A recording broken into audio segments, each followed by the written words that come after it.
ونعوذ بالله من شرور أنفسنا ومن سيئات أعمالنا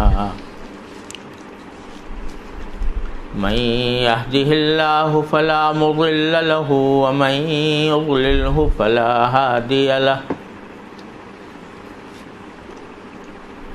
وأشهد أن لا إله إلا الله وحده لا شريك له وأشهد أن سيدنا وسندنا ونبينا وحبيبنا ومولانا محمدا عبده ورسوله صلى الله تعالى عليه وعلى آله وأصحابه وبارك وسلم تسليما كثيرا. أما بعد فأعوذ بالله من الشيطان الرجيم. بسم الله الرحمن الرحيم. إنما يخشى الله من عباده العلماء. آمنت بالله صدق الله مولانا العظيم وصدق رسوله النبي الكريم ونحن على ذلك من الشاهدين والشاكرين والحمد لله رب العالمين. My dear brothers and sisters, Assalamu alaikum wa rahmatullahi ta'ala wa barakatuh. It is really a great honor for myself to be here in your midst this evening to have discussion about Hazrat Hakimul Ummah Maulana Ashraf Ali Sahab Thanvi Qaddasallahu Ta'ala Sirrah. I am getting old and therefore I am always reluctant to undertake long journeys. But when my brother Yahya wrote to me that he is going to have a special meeting or a series of meetings about Hakimul Ummah Hazrat Maulana Ashraf Ali Sahab Thanvi Qaddasallahu Ta'ala Sirrah and his teachings and the formidable work he has done, then I could not help myself accepting this invitation, because Hakimul Ummah Hazrat Maulana Ashraf Ali Sahab Thanvi Rahmatullah Alayh has always been my ideal since my very childhood. And the more I read about him, the more I studied his books, his works, my love for this great person has been increasing. Unfortunately, I had no occasion to see or to meet Hazrat Maulana Ashraf Ali Sahab Thanvi Rahmatullahi Alayh, because he had expired 3 months before I was born. He expired in the month of Rajab,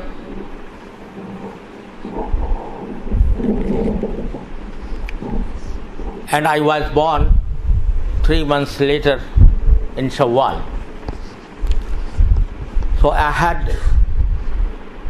I was not fortunate to see him, but I have been hearing about him since very childhood from my late father, Hazrat Molana Mufti Muhammad Shafi Sahab, Rahmatullahi alayh. Because my father used to cite the sayings of Hazrat Thanvi Rahmatullahi alayh every now and then, day and night, on many occasions, and he used to teach us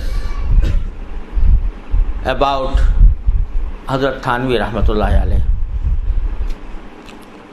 So, this meeting that has been convened not only for the memory of Hazrat Maulana Thanvi, but also to know and to introduce the great work he has done for this ummah.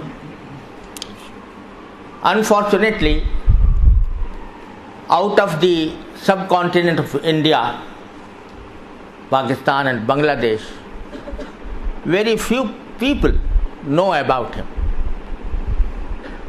And it is our fault that we were not able to convey his messages and his teachings outside the subcontinent of India. We were not able to translate his books. We were not able to render his great mawaiz to any other language. And that is why the people outside the subcontinent were deprived of the benefit that could be drawn from these great works. So it is very encouraging that Alhamdulillah this series of meetings is being held to introduce the basic teachings and the basic works of Hazrat Maulana Ashraf Ali Sahab Thanvi Rahmatullahi alayh.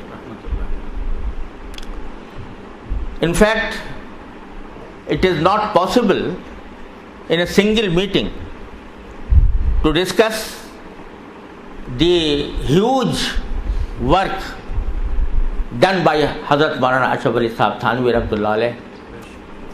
But I would concentrate on some of the aspects of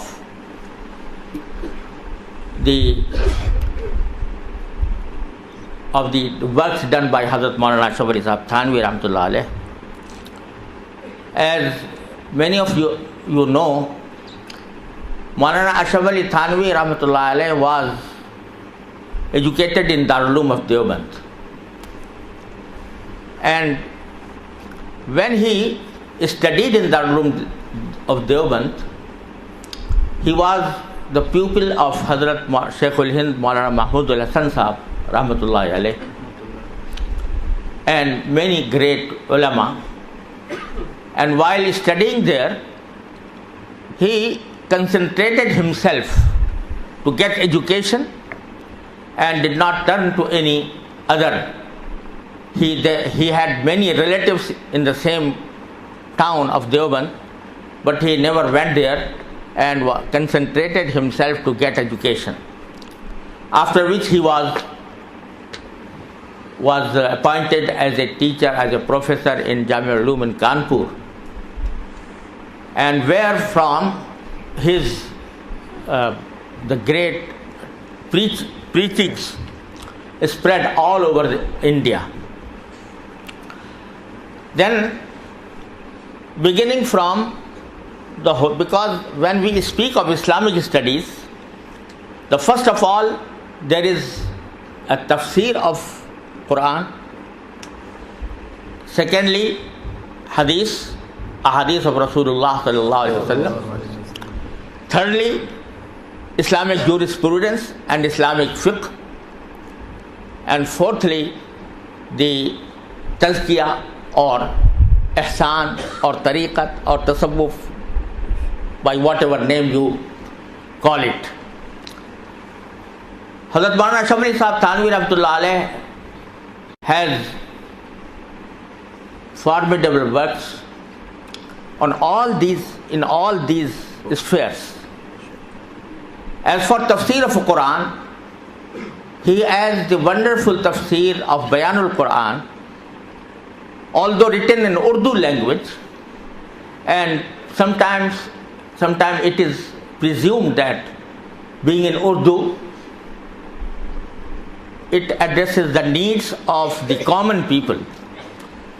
But I quote Hazrat Maulana Anwar Shah Sahab Kashmiri Rahmatullah Alayh, Allama Anwar Shah Kashmiri Rahmatullah Alayh, an ocean of knowledge, such a great person, about whom Maulana Shabbir Ahmad Sahab Usmani Rahmatullah Alayh used to say that perhaps no book has been left by Maulana Anwar Shah Kashmiri, but he has underwent the study of that book. And Hazrat Maulana Ashraf Sahib Thanvi Rahmatullah Alayh himself used to say that when Allama Anwar Shah Kashmiri comes before me, I feel a sense of awe of the knowledge he has. Allama Anwar Shah Sahib Kashmiri Rahmatullah Alayh used to say about Bayanul Quran, the tafsir written by Maulana Ashraf Sahib Thanvi Rahmatullah Alayh, that this tafsir is not for laymen or common people. This is beneficial for the ulama, and the real value of this tafsir comes out when a person goes through all the tafasir, Arabic tafasir, and then he turns to Bayan al-Quran. He will find that Maulana Ashraf Sahib Thanvi Rahmatullah Alayh has summarized the basic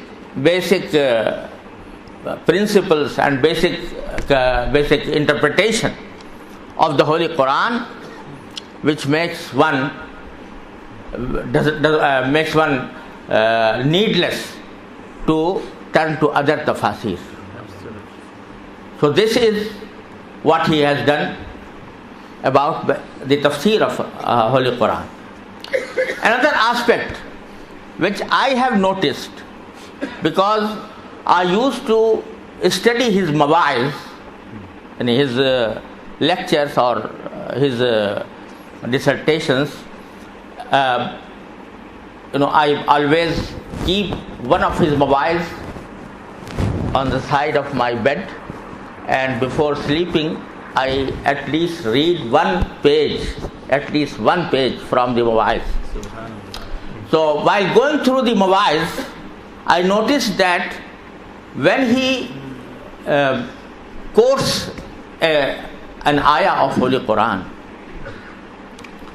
and then explains that ayah, sometimes the explanation given by him and the details of the ayah given by him in his mawaiz is not found even in Bayan al-Quran, and they are so elaborative and so valuable for a seeker of knowledge that I tried to collect all these passages from his mawaiz, and Alhamdulillah, this was published in 4 volumes in the name of Ashrafut Tafasir. So if you turn to that, you will find that the fine points given by Hazrat Maulana Ashraf Sahib Thanvi Rahmatullah during his mawaiz are not found in any tafsir, and it is perhaps because Allah subhanahu wa ta'ala, through his ilham and inspiration, gave him some points about the delicate subjects of the Quran, of the Holy Quran. So this is another aspect of his service to the tafsir of Holy Quran. Turning to the ahadith of Rasulullah sallallahu alaihi wasallam, he has been teaching all the books of ahadith for several years in Jamia Ulum Kanpur, and then in Thana Bhavan also. But his great work that he has undertaken and was completed by his pupil Maulana Zafar Ahmad Sahib Usmani Rahmatullah Alayh is Ala Sunan. Ala Sunan, which has two introductions, detailed introductions, the like of which you will never find in any other book. Turning to the Islamic fiqh, he has been writing Fatawa and Imdadul Fatawa. Imdadul Fatawa is the collection of his Fatawa he has delivered throughout his life. It has been published in 6 volumes, and the ulama can really appreciate the valuable discussions about very delicate subjects of fiqh, and alhamdulillah it has been a book of reference for all the muftis knowing Urdu speaking, or who know Urdu and can benefit from Urdu language. Although it is also in Urdu, but it is of benefit for the ulama, for all ulama throughout the world. So these are some, basic words of Hazrat Maulana Thanvi Rahmatullah about the ulum, the branches of knowledge that are called ulum al-zahir. But the renovative work rendered by Hazrat Maulana Ashraf Thanvi was about tasawwuf and tazkiyah and ihsan. The days in which Hazrat Maulana Ashraf Thanvi Rahmatullah started his work, in those days there were two extremes about the concept of tasawwuf or tariqat. Some people argued that tasawwuf has nothing to do with Sharia. He has no source in either in the Holy Quran or in the Sunnah of the Holy Prophet sallallahu alaihi wasallam, and it is just innovation, a bid'ah innovated by some Sufis, and tasawwuf has nothing to do with the Holy Quran or Sunnah of the Holy Prophet sallallahu alaihi wasallam. Hazrat Maulana Thanvi Rahmatullah Alayh was explained the basic sources of tasawwuf from the Holy Quran and Sunnah of the Holy Prophet sallallahu alaihi wasallam. There was another extreme in the very days, and particularly in many parts of India, where tasawwuf was actually a bid'ah, because tasawwuf was perceived to be something over and above the ulum al-Quran or ulum al-Sunnah. Sufis were called the people who did not pay any heed to the dictates of Holy Quran and Sunnah of the Holy Prophet sallallahu alaihi wasallam. They just said that it is enough for a person to purify his heart, and this purification, for that purification, they adopted some ways that were quite against the dictates of Sharia. They have concentrated, and they said that tasawwuf or tariqah is only some dreams or kashf or ilham or karamat, etc., etc. And this way they have totally distorted the basic concept of tasawwuf. So the basic work of Hazrat Maulana Ashraf Thanvi Rahmatullah Alayh was that he brought to the light the basic concept of tasawwuf as derived from the Holy Quran. Because Allah subhanahu wa ta'ala, when sent the messengers, sent the Holy Prophet Muhammad sallallahu alayhi wa sallam, he told the people that he has been sent for four objectives. Yatlu alayhim ayatihi wa yu'allimuhumul kitaba wal hikmah. Kitab wal hikmah. Wa yuzakkihim. It means that only recitation of the Quran is not enough. Only having the knowledge of the meaning of the Quran is not enough. Only having the wisdom is not enough. But there is something over and above these things that is needed for purification of the ummah. That is called tazkiyah, yuzakkihim. What was this tazkiyah? This tazkiyah, in fact, referred to the same thing about which the tasawwuf speaks. And to explain it a little bit is that the acts prescribed by the Holy Quran and Sunnah of the Holy Prophet sallallahu alaihi wasallam are of two kinds.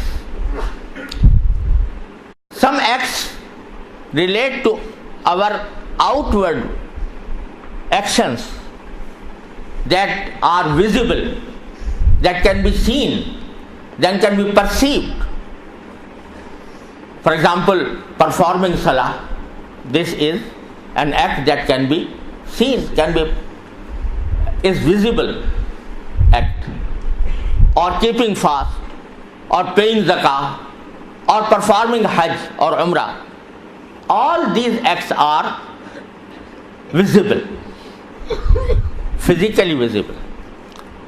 These are called al-a'mal al-zahirah, outward acts. But at the same time, Allah subhanahu wa ta'ala in the Holy Quran has ordered us has prescribed for us certain acts that are not visible, that relate to our inward life, inward qualities. For example, Allah subhanahu wa ta'ala has commanded us to keep patience. Wasbir wa ma sabruka illa billah. Ya ayyuhalladhina amanu isbiru wa sabiru wa rabitu. Sabr is something that cannot be visible, cannot be performed through our outward body. It is something inherent in our heart. So this type of ahkam are called al-a'mal al-batina. So purifying one's heart through these a'mal al-batina is called tazkiyah. And this tazkiyah was done by Rasulullah sallallahu alaihi wasallam for the whole Sahaba, and Sahaba did it for their own pupils, tabi'een, and so on. So tasawwuf actually means to purify one's inner qualities, akhlaq. And it can be explained, to put it another way, we have in our body some organs, limbs, etc., some parts of our body, and the beauty of our body, comes through i'tidal. Something should be, for example, if a person is very tall and so extraordinary tall, it cannot be said that he is a beautiful person. If his nose is too big or his ears are too big, he cannot be called a beautiful person. So this is the beauty of our outward body. But this outward body is called in Arabic as khalq. But there are some aspects of our life that are not visible, they are in our heart, which are called in Arabic as khuluq. The first part is khalq and the second part is khuluq. And the beauty of both these things is needed for a perfect person. Therefore, Rasulullah sallallahu alaihi wasallam has taught us that when you stand before a mirror and see your own face in the mirror, what should you say? Allahumma ahsanta khalqi fa ahsin khuluqi.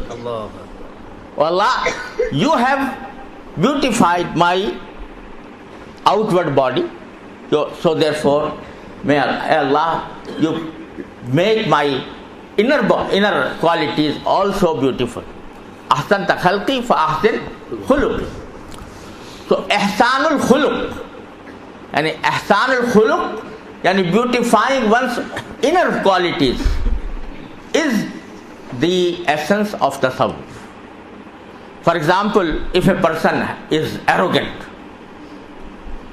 he has arrogance in his heart, his khuluq is not in atadal, his khuluq is not good. If a person has jealousy against others, hasad, so his inner quality is not good. His khuluq is not good. So Allah subhanahu wa ta'ala has prohibited for us to have liquor, to eat pork. In the same manner, Allah subhanahu wa ta'ala has prohibited for us to be jealous, to be arrogant, and to show off, riyakari. All these qualities are prohibited. So tasawwuf means to purify one's inner qualities in a way in which he is totally obedient to Allah subhanahu wa ta'ala. He has neither arrogance, nor jealousy, nor riyakari. So he should have ikhlas, that is sincerity, when performing any act of worship. And then he must be polite before others. He must have the sense that he should not be a cause of trouble for any other person.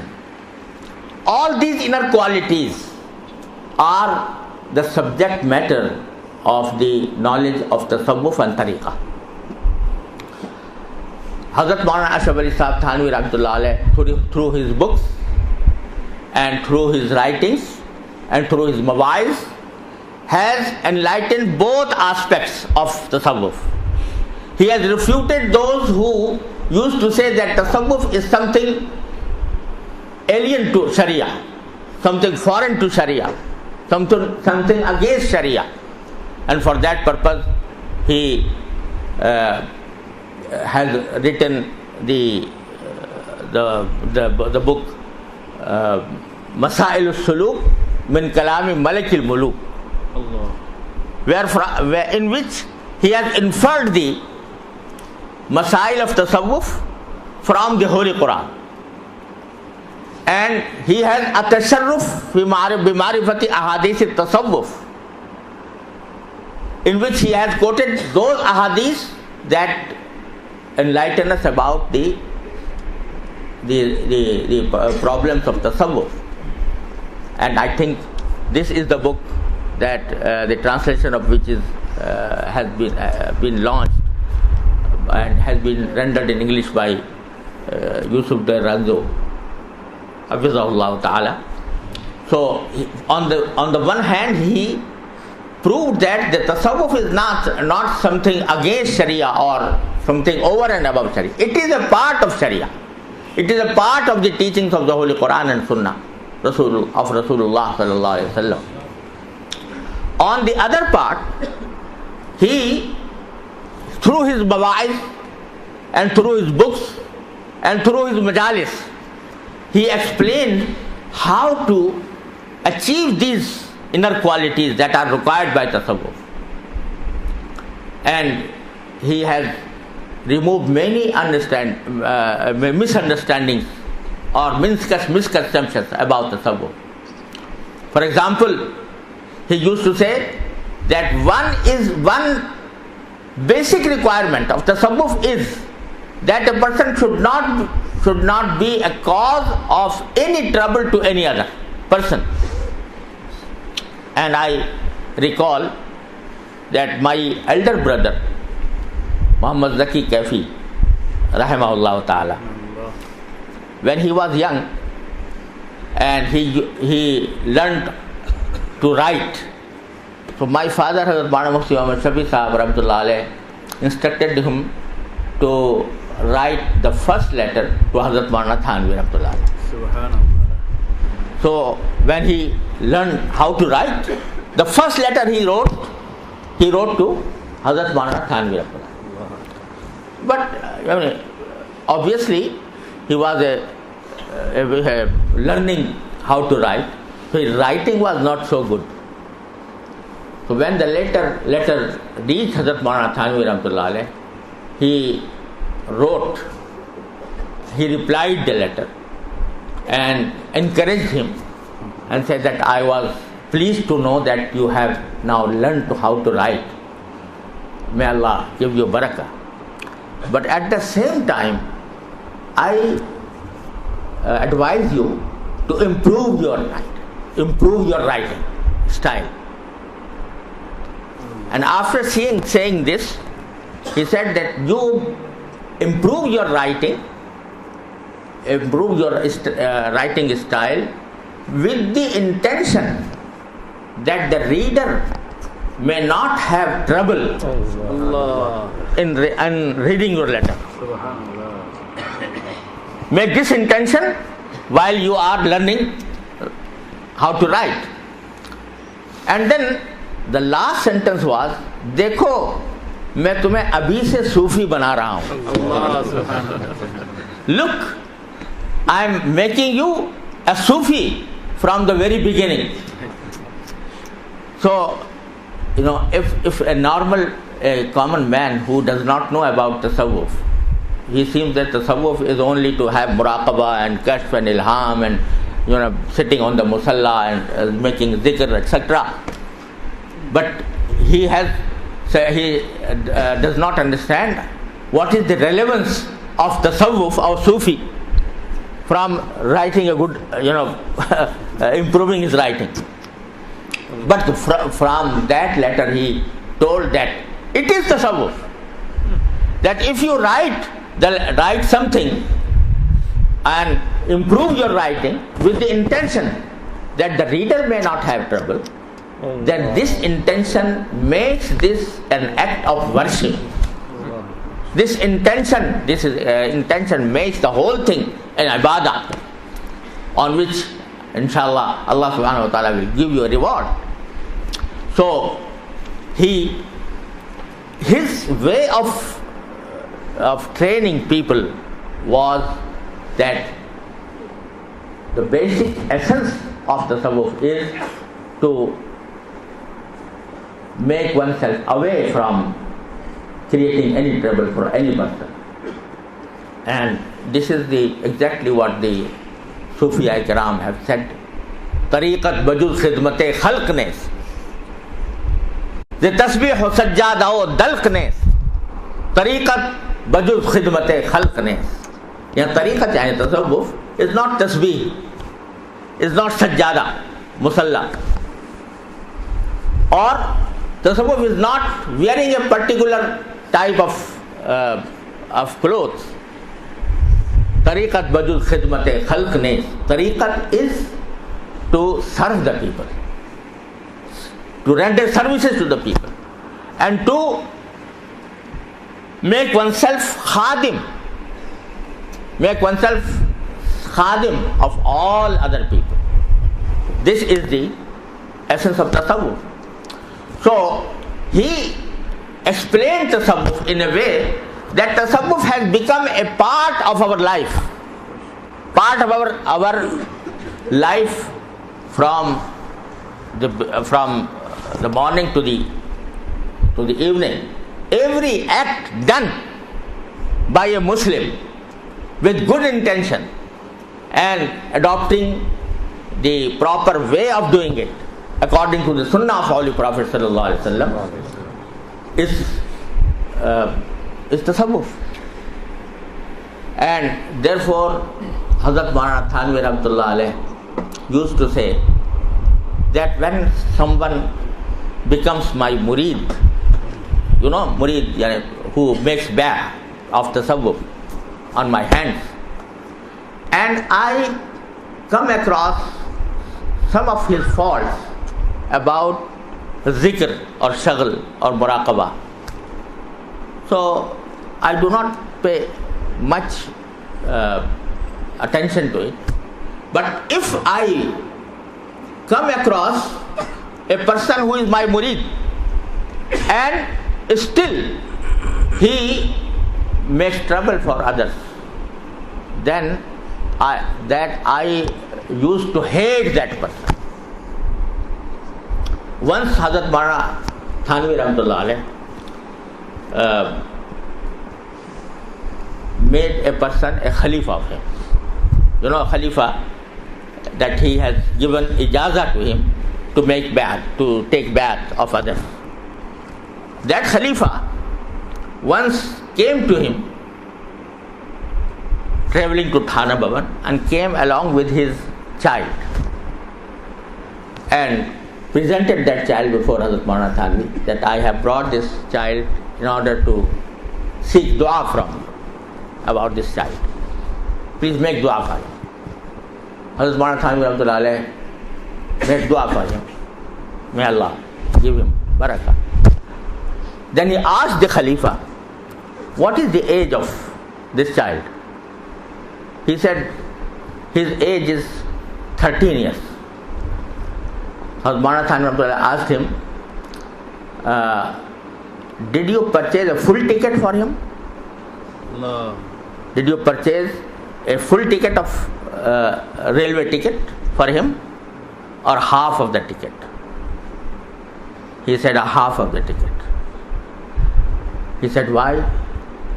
Because according to the rules, if a child is above 12 years, he is charged full fare of the transport. How did? He said, in fact I did not pay attention to it, and he looks like less than 12 years. Hazrat Molana Thanvi said to him, I withdraw my Khilafah. Because he said, मौलाना आपको तसव्वुफ की हवा भी नहीं लगी. यानी you did not even have the air of tasawwuf, because tasawwuf is to comply with all the dictates of Sharia. This train is not yours. Train is owned by someone else. He has made some rules. You must abide by those rules. If you violate those rules, this is against Sharia. And whatever is against Sharia is against tasawwuf.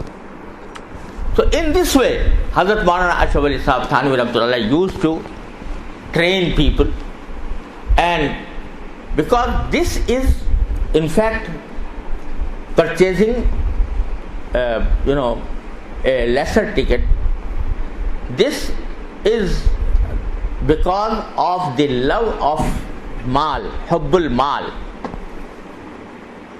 But for this hubbul mal, that person should have purchased the full ticket. Once Molana Ashraf Ali Thanvi Rahmatullah was traveling from Saharanpur to Kanpur, perhaps to Kanpur. So he used, if he had some baggage over and above the authorized weight, he used to go to the relevant office and pay the extra fare for the baggage. So he was standing in the line along with his baggage. So a fellow, a railway officer, he used to be Hindu police officer, railway officer. He knew Hazrat Maulana Thanvi Abdullah, knew his piety. So when he saw him standing in the line, he came to him and asked him, Maulana, where are you standing here? Maulana said that I have some extra baggage, I want to pay.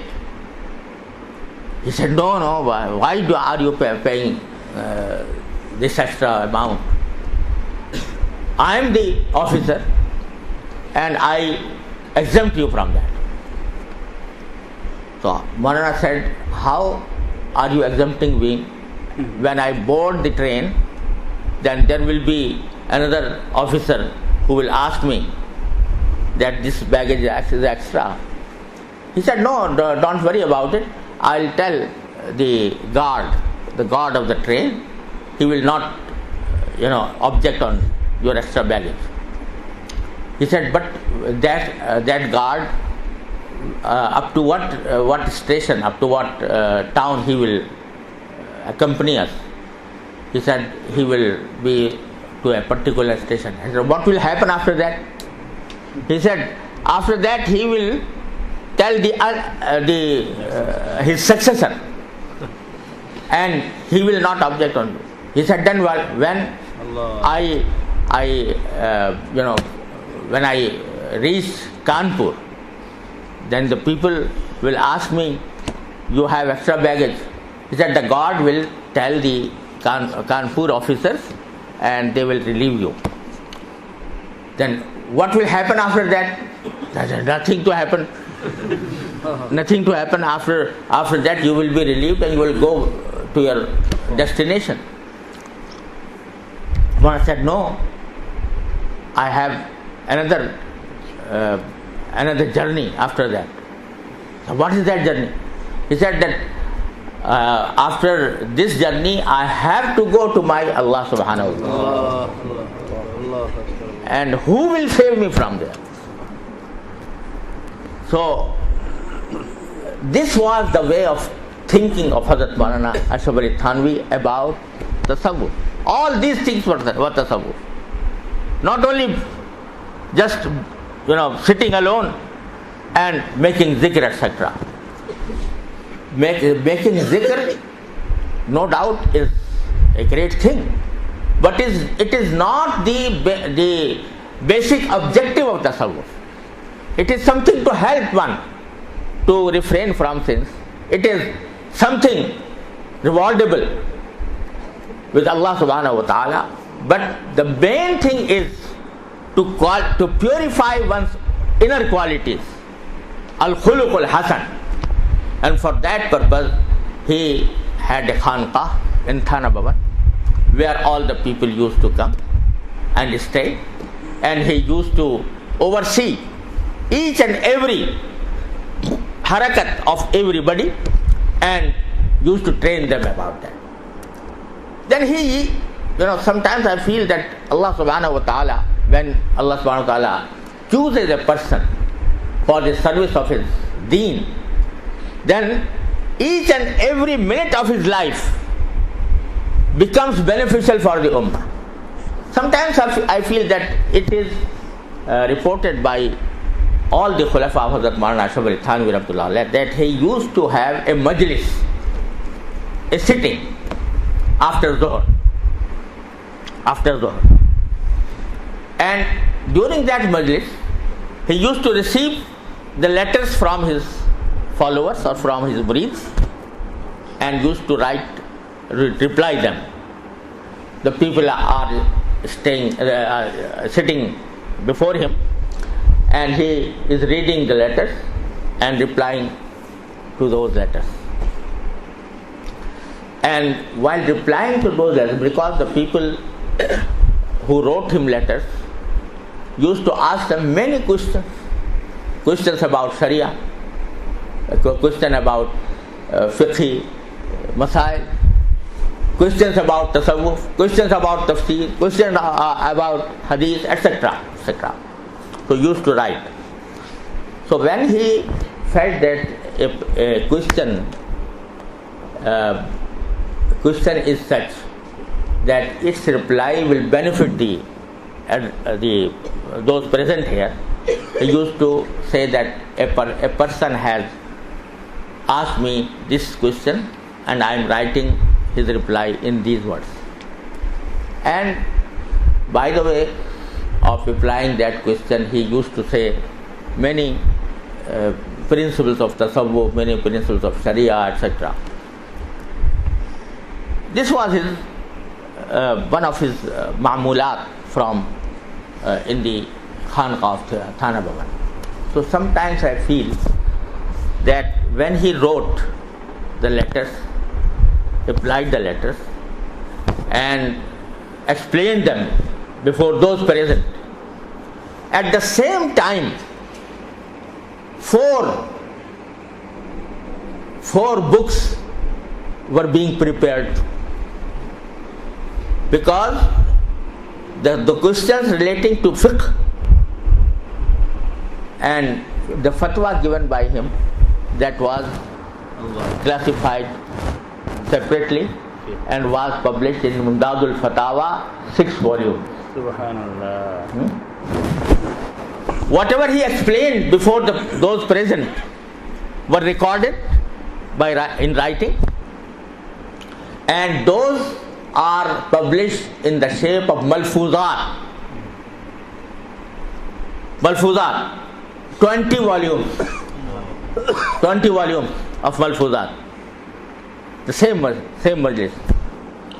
The questions relating to tasawwuf and the different questions asked by those who were training themselves through Hazrat Maulana Thanvi Rahmatullah Alayh, he used to reply their questions, and those replies are combined in Tarbiyatus Salik, 3 volumes.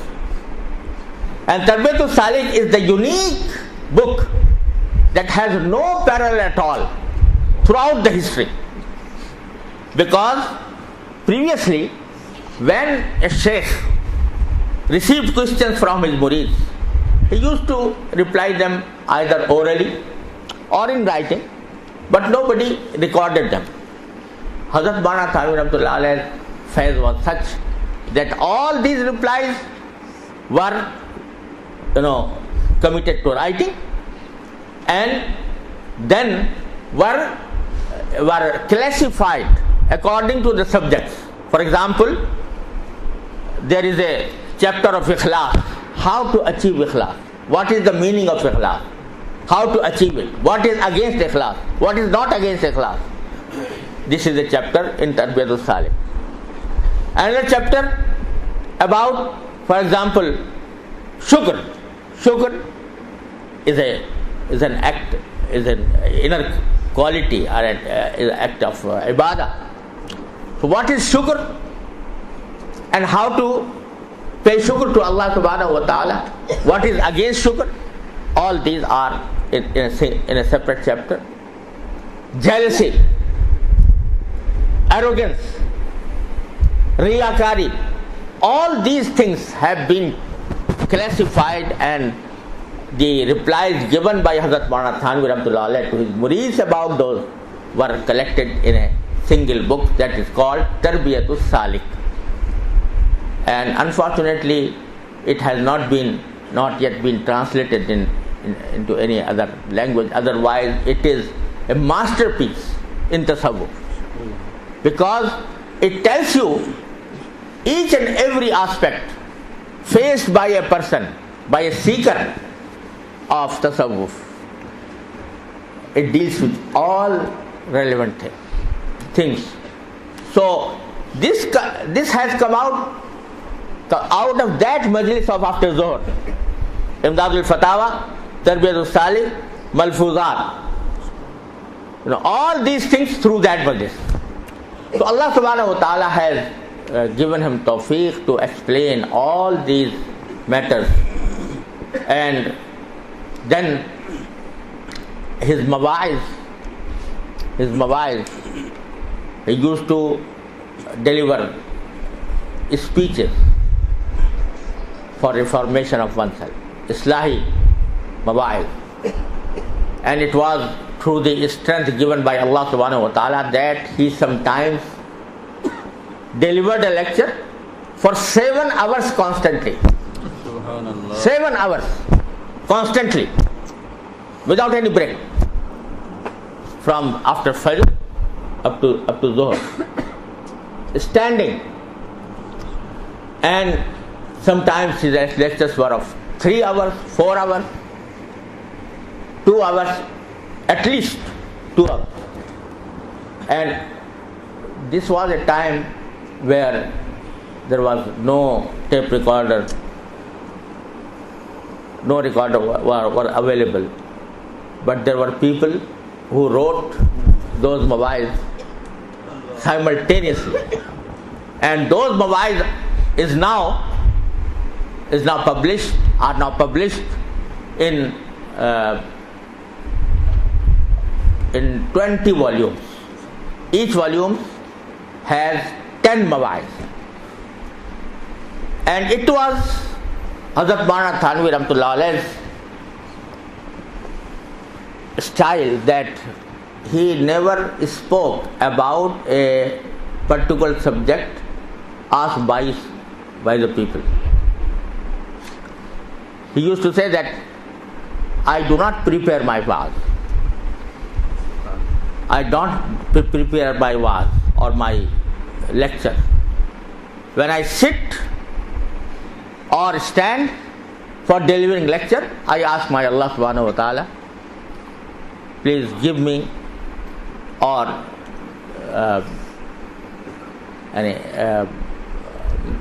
give me tawfiq to say such things that may be beneficial for the audience. And then a flow of subjects came, and strange aspects that were never heard of were delivered by Hazrat Molana Thanvi Rahmatullah Alayhi. But at the same time he used to say that it is only Allah's tawfiq. It is only Allah's tawfiq. I have no knowledge. I have no piety. This is Allah's tawfiq that He puts in my heart those things that are beneficial for the audience. Once there was a big assembly, big majma, and he was invited to deliver wa'az. He stood up. He himself tells this story, that I stood and he used to recite the khutbah, the same khutbah as I have recited right now. So he said that I recited the khutbah, and normally when I recited khutbah, a ayah of Holy Quran used to come to my heart and I started explaining it. But at that time, while reciting khutbah, no ayah came to my mind. Then an ayah, I recited an ayah of Holy Quran, and I was under the impression that I will explain this ayah, and during that explanation, inshallah, there will come something that may benefit the audience. But he said that I translated the verse of the Quran, but nothing came to my mind. Second, I translated it again, for the second time. Nothing came. Thirdly, and after that, I felt that it is not Allah's will at this moment Oh, that I deliver a lecture. So I told the audience frankly that although I have recited this ayah and translated them, but nothing is coming to my mind to say. So therefore I apologize. And wa akhiru da'wana alhamdulillahi rabbil alamin. Allah. Stopped. Because the main purpose was to give nasiha with ikhlas, sincerity. Not because he was showing himself as a as a lecturer or as a wise or as an alim. When the mind was stopped, then he stopped the lecture and just went away. So this type of person, when he renders his services with ikhlas for the pleasure of Allah subhanahu wa ta'ala, not to show himself as alim or as wise or as Sufi, so then Allah subhanahu wa ta'ala bestows His mercy on him, bestows the ulum to him, and then those ulum benefit the ummah. And this is what exactly happened with Hazrat Molana Ashraf Ali Sahab Thanvi rahmatullahi ta'ala alayh. Now unfortunately, even in our days, and particularly in Western countries, there is a craze of Sufism. Many people, Orientalists, many people who are not even Muslims, they are writing books on Sufism. And Sufism is taken as a shield against Sharia. And there is a movement throughout the world, especially in Western countries, that they praise Sufis, they preach that one should be a Sufi. But the Sufi means, according to them, Sufi means a person who does not care about the ahkam of Sharia. Sufi means who plays music. Sufi means who, trains people in muraqabat or yoga or something like that. And they say that this is the purification of one's spirit. These are the spiritual things. So this has nothing to do with real Sufism. Real Sufism is what the Holy Quran and Sunnah of the Holy Prophet sallallahu alaihi wasallam has taught. All the big Sufis, Sheikh Abdul Qadir Jilani rahmatullah alayh, Muinuddin Chishti rahmatullah alayh, Nizamul Awliya rahmatullah alayh, Fariduddin Ganshagar rahmatullah alayh. Every big Sufi has said in so many words that Sharia is the main thing. If one doesn't follow Sharia, if he doesn't follow Sunnah of Rasulullah sallallahu alaihi wasallam, he can never be a Sufi. So my young brothers who sometimes hear about this Sufism must be aware of this misguidance that given by those people who say that Sufism is something against Islam or against Sharia. Once, I was in Darul Uloom.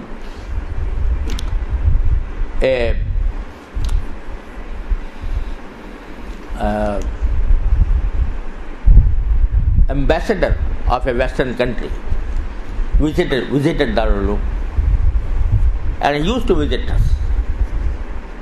So he has a visit. He has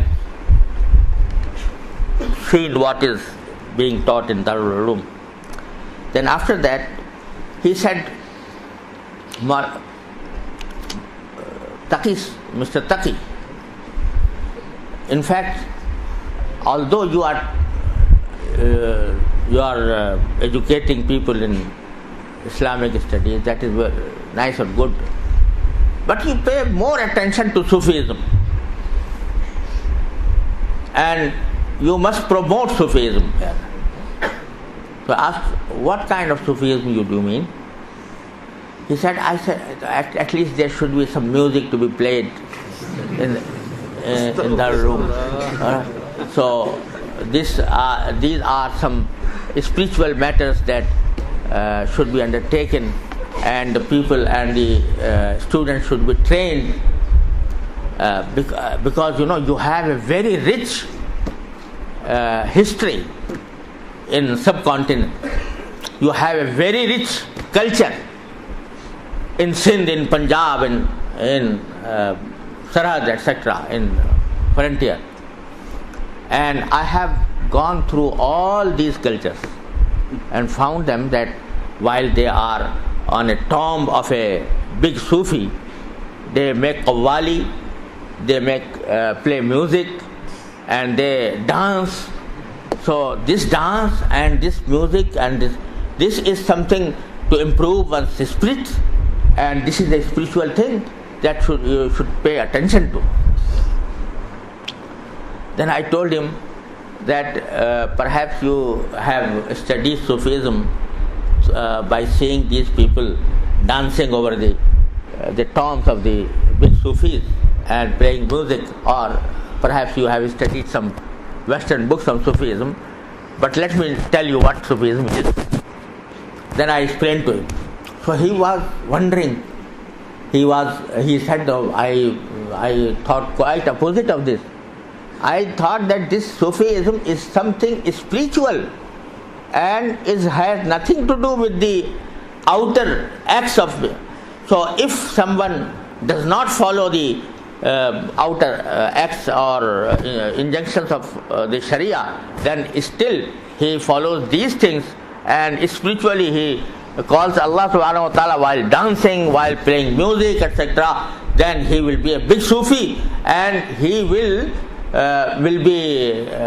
be completing the basic objective for which the passengers came here.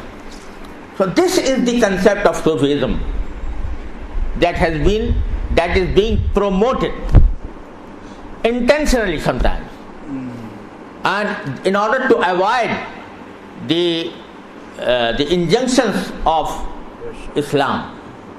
So my young brothers present here should be very careful and should be aware of this movement that is going on.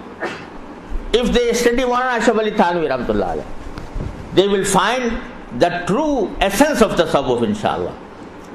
But I would advise them that if they read the books of Molana Ashraf Thanvi, because Molana Ashraf Thanvi has an academic style, so therefore they should read it with the help of a sheikh, so that they may fully understand what is meant by Hazrat Molana Ashraf Thanvi Rahmatullah alayh. With these few words, I pray Allah subhanahu wa ta'ala that He may give us guidance and may make us understand the true spirit of Islam, true spirit of the ahkam of Sharia, and true spirit of tasawwuf and tariqah also. Wa akhiru da'wana anil hamdulillahi rabbil alamin.